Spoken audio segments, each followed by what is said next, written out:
I have a question for you. Whose fire have you been putting out today? That was never actually yours to fight.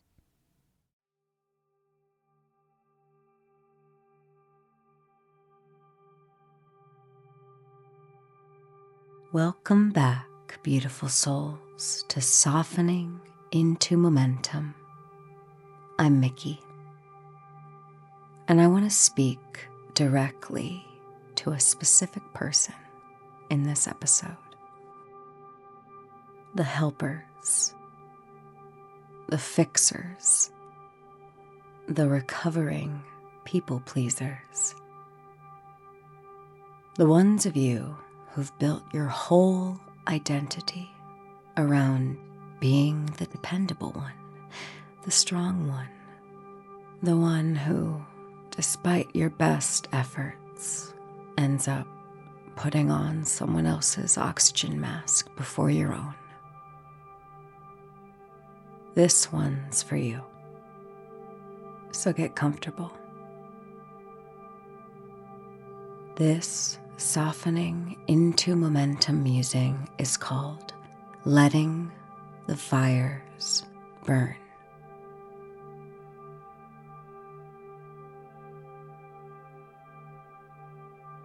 I woke up this morning to a dull roar in my head. My dreams were loud again. Fires to put out, people screaming, crying, chastising me. Are these voices the ghosts of real people, of real human interactions to come? Or are they just the stories I'm telling myself? Am I just making them up? Even though it was Saturday, I found my eyes open at 5 a.m., ready to work, ready to face whatever task lay directly in front of me. I'm grateful that the first task was truly for me and the business I am working on blossoming, but at the same time, I didn't appreciate how I hadn't set myself up for success the night before. I stopped working at 8 o'clock last night and still didn't feel ahead. Am I drowning in work? Letting work drown me? Is it time to finally use my legs and kick and start swimming in the other direction? I wonder if other people feel like me. I wonder if other people feel like they are never doing enough, even when they are constantly pushing themselves, constantly striving and growing and moving and doing. I wonder if I'll ever be satisfied with myself. There's this Demi Lovato song.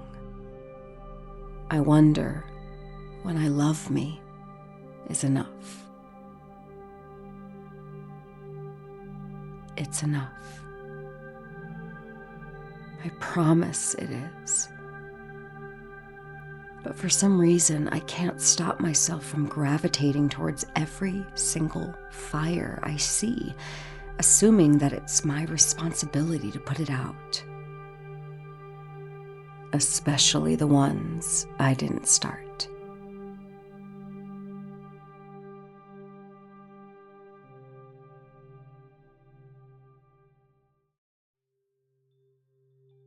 Hey, real quick, before we keep going, if this podcast means something to you, if any of these stories have landed somewhere real, made you feel a little less alone in whatever it is you're carrying, I want to ask you for something.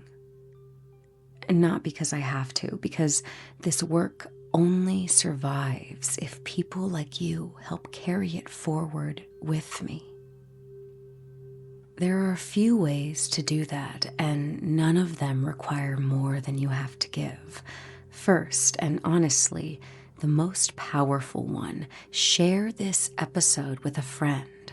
One friend, someone who might need exactly this story today. Sharing is still the best way anything grows. Not algorithms, not ads, just one person telling another person, hey, listen to this. Second, you can buy me a coffee. It's a small, no pressure way to say thank you. $1, $5, $10, whatever feels right. I know it sounds small. It isn't. It tells me this work is landing somewhere. And some mornings, that's the exact thing that gets me back to the kitchen table to write the next one. And third, if you want to go deeper with me, come join the movement. Become a Patreon. That's where you'll get behind the scenes footage, the musings that I haven't shared anywhere else, and a seat at the table for weekly live practice with me. However you choose to show up, thank you. Genuinely, thank you. This isn't a business without you. Now, let's get back to it.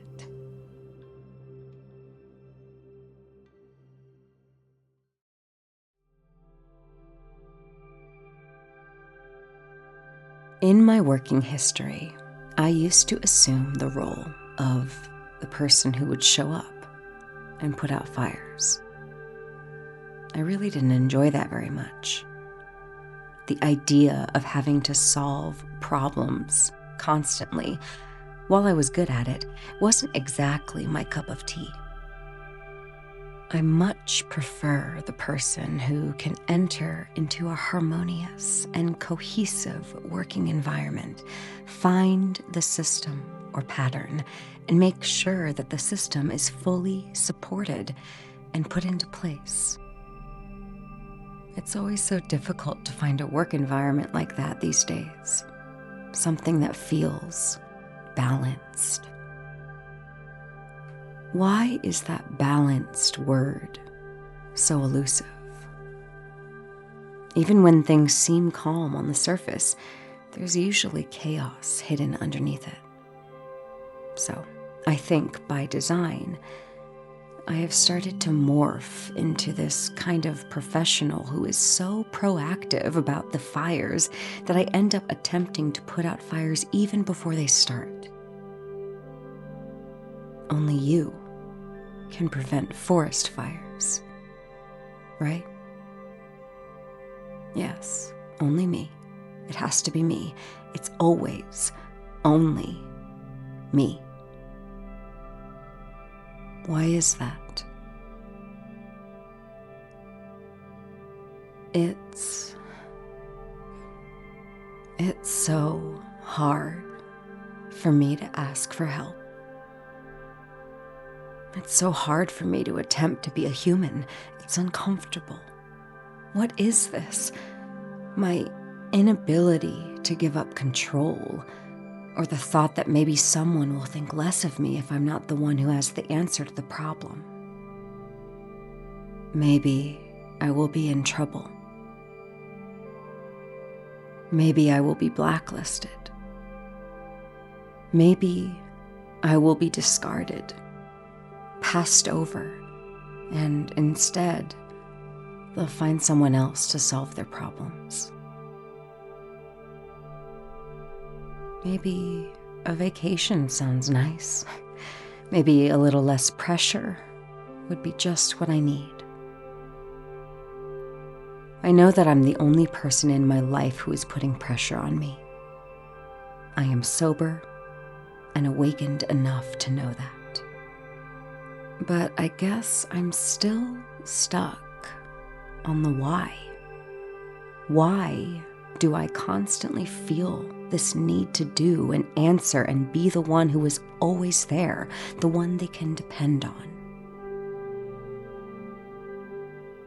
Perhaps it's because I always have been before. And I love patterns, and I would just hate to be the one who breaks the pattern, who shatters the identity that I hold as the stabilizer. the dependable one, the steady, reliable, selfless voice of reason.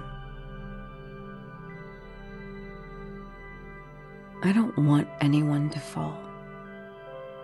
I don't want anything to be missed. I don't want to be the one who missed out on the thing, perhaps. Perhaps that's what it is. Somewhere deep down, there is still some FOMO that I need to work on. This constant voice of what's happening, always ringing in my ears. And so I spend so much of my energy living in this constant state of panic and anxiety, of fight or flight, so that I can be sure to sniff out the problems first before anyone else does. But yesterday,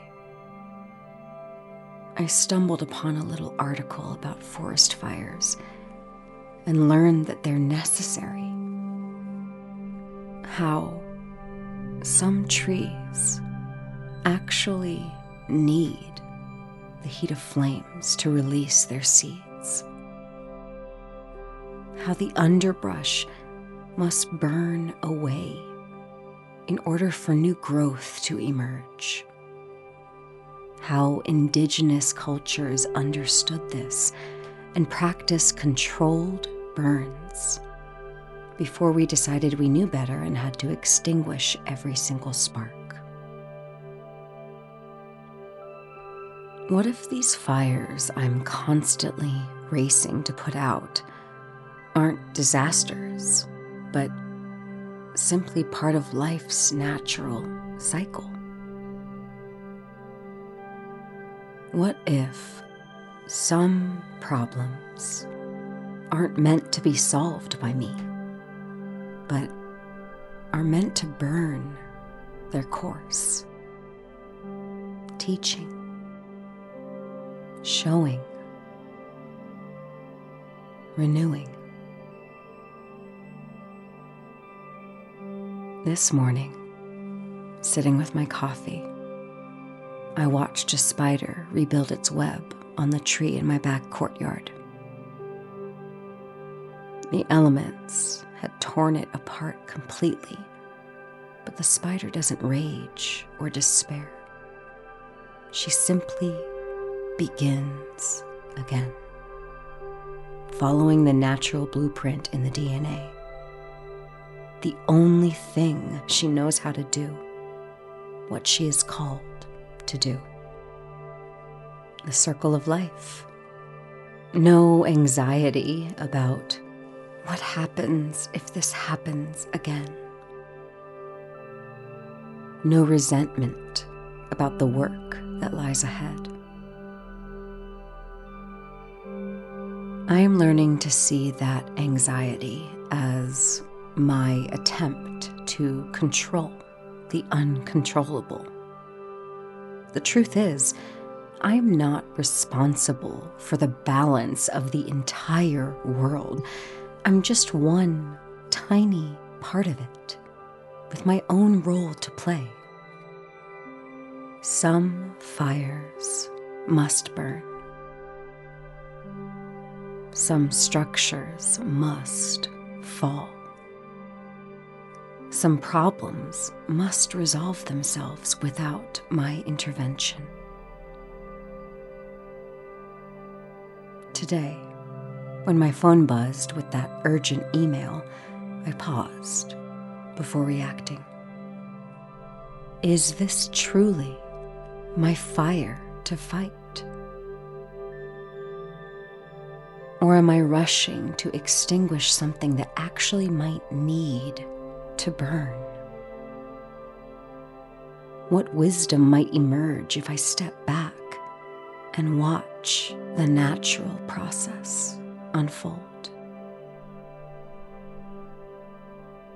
I'm practicing a new mantra today. Let the fire dance its natural rhythm. trust the wisdom of the trees. You never know when a blaze might clear the path for something new to grow. My worth isn't measured by how many fires I extinguish. Perhaps it's found in knowing which ones truly need my attention and which ones are part of nature's necessary cycle of destruction and renewal. So I breathe, I witness, I wait, and sometimes I let it burn.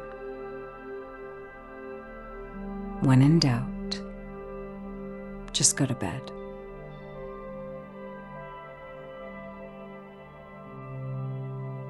Beautiful souls, let's name the identity first. The stabilizer. That's the whole engine that runs this essay. The stabilizer, the dependable one, the steady, reliable, selfless voice of reason. I wrote about how much I'd hate to be the one who breaks that pattern, and I want to unpack that fear with you gently. I don't want to diagnose it, I just want to name it for what it is. It's an adaptive strategy. To survive, it made sense once. Probably it kept us safe or needed or loved at some point when those things weren't guaranteed. But that doesn't mean it still has to run the whole show. The image I keep coming back to, the one I think is a clear embodiment of gentle momentum over force, which is the philosophy and mission of meta momentum, is the forest fire itself. Some trees actually need the heat of flame to release their seeds. Some growth requires things to burn down first. I learned that honestly by accident, reading some little article, and it completely stopped me in my tracks. It cracked something open in me. What if the fires that I'm constantly racing to put out aren't disasters? What if some of them are just part of a cycle that I was never meant to control? And then the spider, rebuilding her web after the elements tore it apart completely. There's no rage there, no despair. She's just beginning again, following the blueprint that was always inside of her, her natural instinct. I think about that spider more than I probably should, if I'm completely honest with you. There's no anxious spiral in her process, right? There's no, what if this happens again? Just begin again. Build the web. That's acceptance without resignation. That's doing the next right thing without demanding that the universe stop testing you first.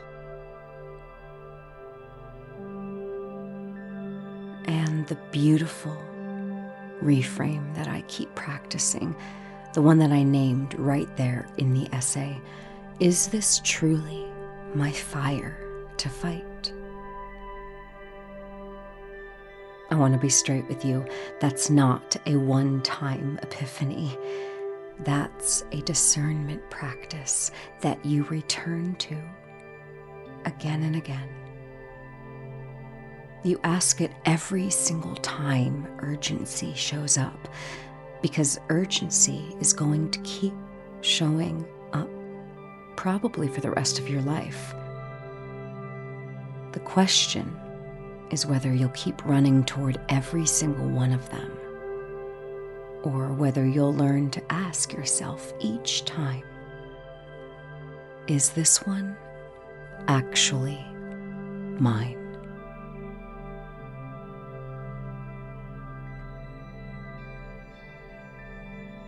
A reflection question for you, beautiful soul.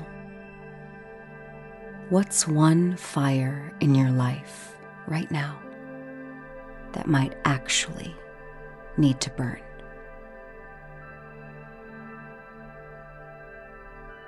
Tell me in the comments, write to me, reach out to me on social media. My handle is Miki Meta Muse. I can't wait to hear from you. If you've spent your whole life being the one who puts out everyone else's fires, I want you to know you don't have to do that here. The Meta Momentum Sangha is a free community built for people learning to release that grip together. We do this together. And permission to be the 8-week transformative experience goes deeper into this exact practice, learning which fires are actually yours. Come sit with us.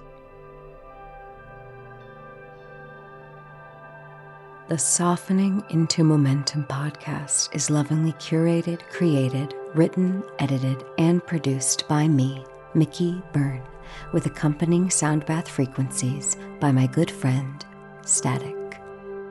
If you would like to dive further into his incredible musical work, please go to YouTube or anywhere you stream your music at Static is Noise. Permission to Be is an 8-week mindful sobriety and self-trust journey back to yourself. It's for anyone, regardless of what path you're on or what it is you're seeking. Rooted in compassion, nervous system awareness, Buddhist philosophy, and lived experience. You don't need to fix yourself. You need a gentler way home. Learn more in the show notes. Thank you so much for softening into this moment with me. Until we meet again, namaste.